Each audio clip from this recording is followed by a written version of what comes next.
Alam niyo ba, mga mahal kong kasama sa pagtanda, na ang mismong mga bitamina na iniinom ninyo para sa kalusugan na sa tingin ninyo ay tumutulong sa inyong katawan na maging mas malakas at masigla ay posibleng nagiging sanhi ng isang tahimik ngunit mapanganib na problema sa inyong dugo na maaring humantong sa stroke o atake sa puso? Marami sa inyo marahil ay uminom ng kung ano-anong bitamina, iniisip na ligtas ito dahil natural daw at walang masamang idudulot. Ang akala ninyo ay protection, ngunit may sikreto po akong ibubunyag ngayon.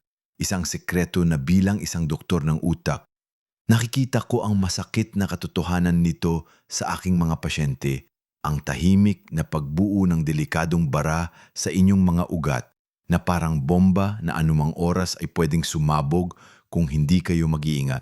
Ang nakakalungkot na realidad ay sa pagtanda, mas nagiging sensitibo ang ating katawan sa mga labis na bagay. Ang mga bitamina na noon ay nakakatulong sa maling dosis o maling uri ay maaring maging kaaway.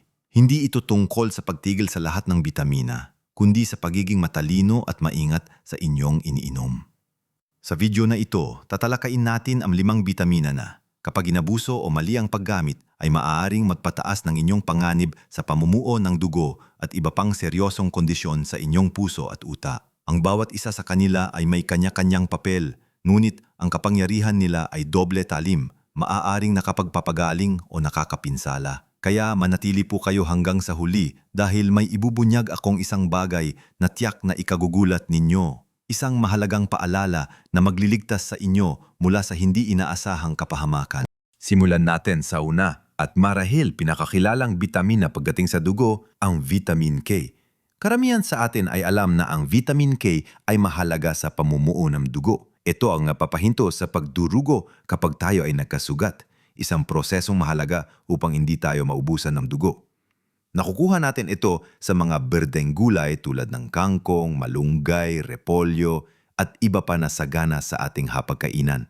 Ito ay bahagi ng natural na proseso ng ating katawan at sa pangkalahatan ay ligtas kapag galing sa pagkain. Ang problema ay nagmumula sa supplements. Kapag sobra-sobra ang vitamin K na iniinom mo sa supplement form, lalo na kung umiinom ka rin ng pampalablaw ng dugo tulad ng warfarin o iba pang anticoagulant, delikado ito. Ang warfarin ay dinisenyo para pigilin ang labis na pamumuo ng dugo at maiwasan ang mga atake sa puso at stroke. Subalit kapag sobra ang vitamin K mo mula sa supplements, kinakansela nito ang epekto ng gamot. Ito ang dahilan kung bakit. Bilang isang brain doctor, nakikita ko ang panganib ng mga stroke na dulot ng namuong dugo dahil sa ganitong interaksyon. Isipin ninyo, umiinom kayo ng gamot para protektahan ang inyong puso at utak. Tapos, ang bitamina pala ninyo ang sumisira sa proteksyong iyon. Hindi ito nangangahulugan na iwasan ng mga gulay na may vitamin K, kundi maging maingat sa mga supplements. Kung nasa blood thinners kayo, laging kumonsulta sa inyong doktor bago kumuha ng anumang vitamin K supplement. Maaring ang isang maliit na pagbabago sa inyong supplement routine ay makapagligtas ng inyong buhay. Ang balanse, ang susi. Ngayon, dumako naman tayo sa vitamin E. Marami sa atin ang iniisip ng vitamin E ay purong benepisyo para sa balat at puso. Totoo, ito ay isang malakas na antioxidant na tumutulong na protektahan ang ating mga cell mula sa pinsala ng free radicals. Madalas itong makikita sa mga oil tulad ng sunflower oil, almond at maging sa mani. Ngunit, merong punto kung saan ang sobra ay nagiging sira. Kapag ang vitamin E ay ininom sa napakataas na dosis, lalo na yung alpha tocopherol form, maaari itong makagambala sa natural na proseso ng pamumuo ng dugo. Sa halip na protektahan ng puso, maaari pa itong maging dahilan ng pagdurugo na hindi kinokontrol, lalo na kung mayroon ka ng underlying na kondisyon sa puso o umiinom ka rin ng ibang gamot na pampalabnaw ng dugo tulad ng aspirin o clopidogrel. May mga pag-aaral din na nagpapahiwatig na sa ilang kaso, ang sobrang vitamin E ay maaring magpataas ng panganib sa ilang uri ng pamumuo ng dugo, lalo na sa mga matatanda na may dati ng sakit. Isang malaking irony ito dahil maraming matatanda ang umiinom ng vitamin E para mapabuti ang kalusugan ng puso. Ang problema ay sa dosis. Ang pang-araw-araw na pangangailangan ng vitamin E ay madaling makukuha sa normal na dieta. Ang mga supplements ay kadalasan naglalaman ng dosis na libu-libong beses na mas mataas kaysa sa kailangan. Ang labis na antioxidant ay maaaring maging pro-oxidant. Ibig sabihin, sa halip na protektahan ang mga cell, sila mismo ang nakakasira. Kaya naman, bago kumuha ng mataas na dosis ng vitamin E, laging mahalaga na makipag-usap sa inyong doktor. Lalo na kung mayroon kayong mga iniinom na gamot o may kasaysayan ng problema sa pagdurugo o pamumuo ng dugo. Ang layunin natin ay hindi magdulot ng isa pang problema habang sinusubukan nating ayusin ang isa pa. Ang seguridad at kapayapaan ng inyong isip ang pinakamahalaga. Ngayon, naunawaan na natin ang vitamin K at vitamin E at ang kanilang papel sa dugo. Tingnan naman natin ang mga vitamin B at A na madalas iniinom ng marami sa inyo. Sa paniniwalang puro benepisyo lang ito. Marami sa inyo ang umiinom ng B-complex, lalo na folic acid, vitamin B12 at vitamin B6 dahil sa benepisyo nito sa enerhiya, nerve function at memorya. Ang mga vitaminang ito ay tunay na mahalaga para gumana ng maayos ang ating katawan at utak.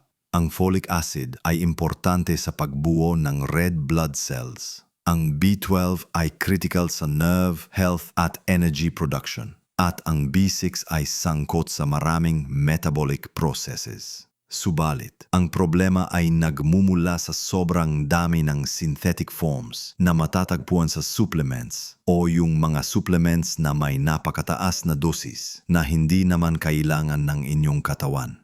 Hindi naman kasi lahat ng vitamina B ay madaling mailabas ng katawan kapag sobra.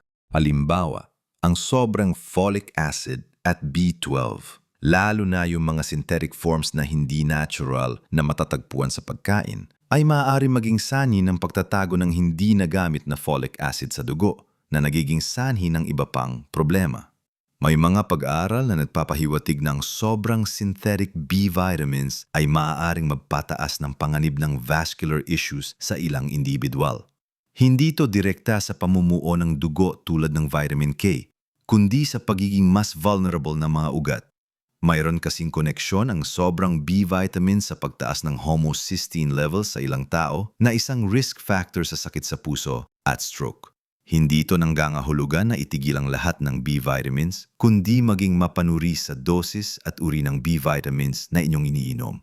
Mahalaga ang balanse at ang natural na pagkukunan ng mga vitamina B sa pagkain tulad ng lean meat, isda, gulay at beans. Kung mayroon kayong partikular na kondisyon na nangangailangan ng mataas na dosis ng B vitamins, dapat itong ireseta at subaybayan ng inyong doktor.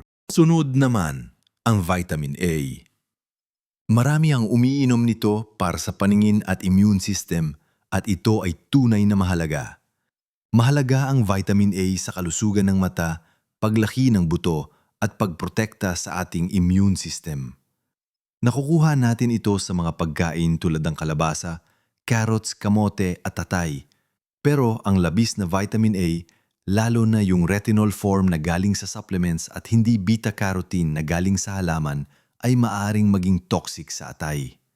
Ang atay ay isang napakahalagang organ na gumaganap ng maraming papel sa ating katawan, kasama na ang produksyon ng mga sangkap na kailangan para sa clotting ng dugo at paglilinis ng dugo mula sa mga toxin. Kapag nasira ang atay dahil sa sobrang vitamin A, maaapektuhan ang balanseng sistema ng inyong dugo.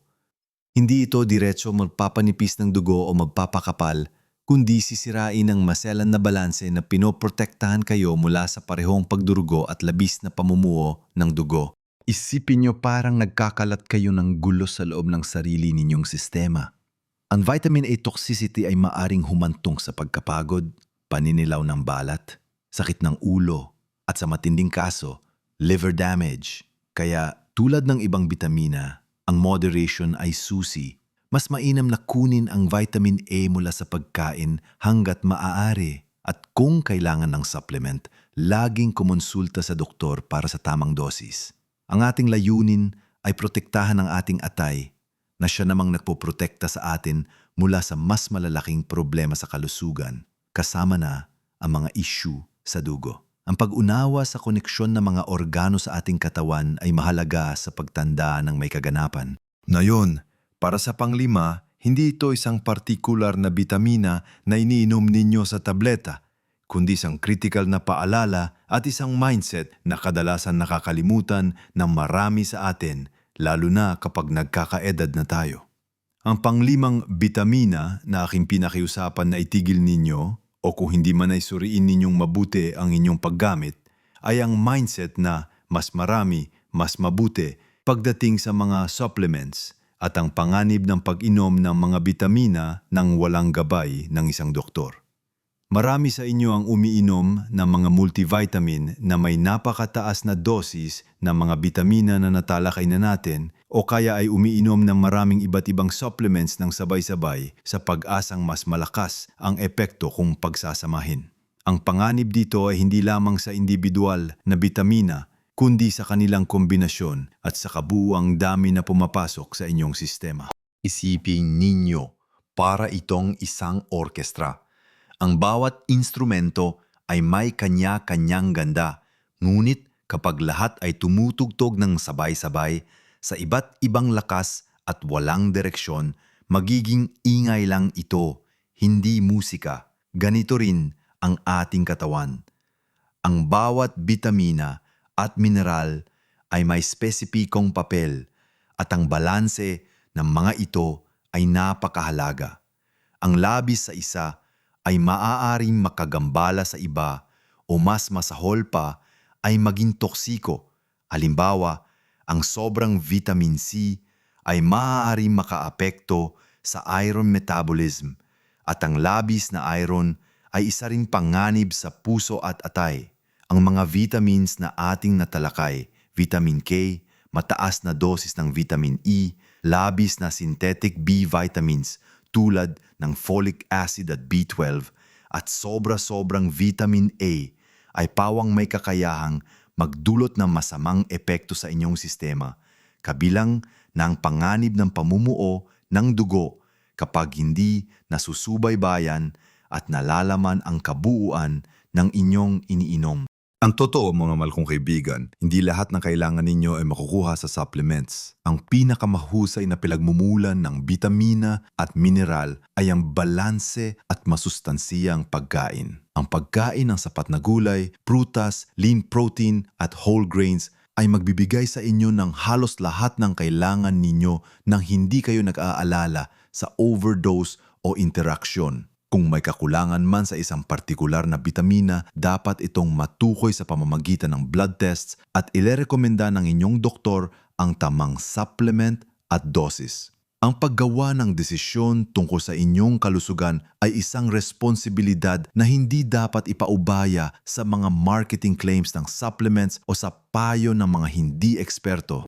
Kaya mga mahal kong kaibigan, nalaman na natin na ang vitamin K, lalo na kung may pampalabnaw kayo ng dugo, ay dapat bantayan ng supplemental intake. Ang sobrang vitamin E ay maaring maging sanhi ng problema sa coagulation. Ang labis na synthetic B vitamins, partikular ang folic acid at B12, ay may sariling panganib sa vascular health. At ang sobrang vitamin A ay nakakasama sa atay na mahalaga sa regulasyon ng dugo. At higit sa lahat, ang kaisipang more is better at ang pagkuha ng supplements ng walang konsultasyon sa inyong doktor ay ang pinakamalaking panganib sa lahat. Ang tunay na sorpresa na nais kong ibunyag ay ito, ang pinakamahusay na bitamina para sa inyong kalusugan sa pagtanda ay ang tamang impormasyon at regular na konsultasyon sa inyong doktor. Ito ang magbibigay sa inyo ng kapayapaan ng isip at tunay na proteksyon. Tandaan niyo po, hindi ko sinasabi na tigilan ng lahat ng bitamina o iwasan ng mga supplement. Ang punto ko ay maging matalino at maingat sa inyong iniinom. Ang ating katawan ay isang napakakomplikadong sistema at ang balanse ang susi sa pagpapanatili ng kalusugan. Mahalaga ang balanse at ang tamang impormasyon. Huwag magatubiling magtanong sa inyong doktor o isang rehistradong dietisyang nutrisyonista bago magsimula ng anumang bagong supplement regimen, lalo na kung mayroon na kayong iniinom na gamot o may dati ng kondisyon sa kalusugan. Ang pagpapabaya sa maliliit na detalye ay maaaring magdulot ng malalaking problema. Ano po ang inyong karanasan sa pag-inom ng supplements? Mayroon ba kayong mga katanungan tungkol sa mga bitaminang inyong iniinom? Ibahagi po ninyo sa comment section sa ibaba. Gusto kong marinig ang inyong mga kwento at makatulong sa inyong mga pagdududa. Ang inyong mga karanasan ay maaaring maging inspirasyon at gabay din sa iba. Kung nakahanap po kayo ng halaga sa video na ito, paki-like po at i-share sa inyong mga kaibigan at kapamilya na sa tingin ninyo ay makikinabang din sa mahalagang impormasyong ito. At huwag ninyong kalimutang mag-subscribe sa channel na ito para sa mas marami pang makabuluhang payo at insights para sa inyong kalusugan at pagtanda na laging nakabatay sa agham at tamang impormasyon. Ang pagtanda ay isang biyaya, isang yugto ng buhay na nararapat lang na ating pangalagaan ng may kaalaman, pagmamahal at pag-ingat. Mabuhay kayong may kalusugan at kaganapan sa bawat edad. Hanggang sa susunod.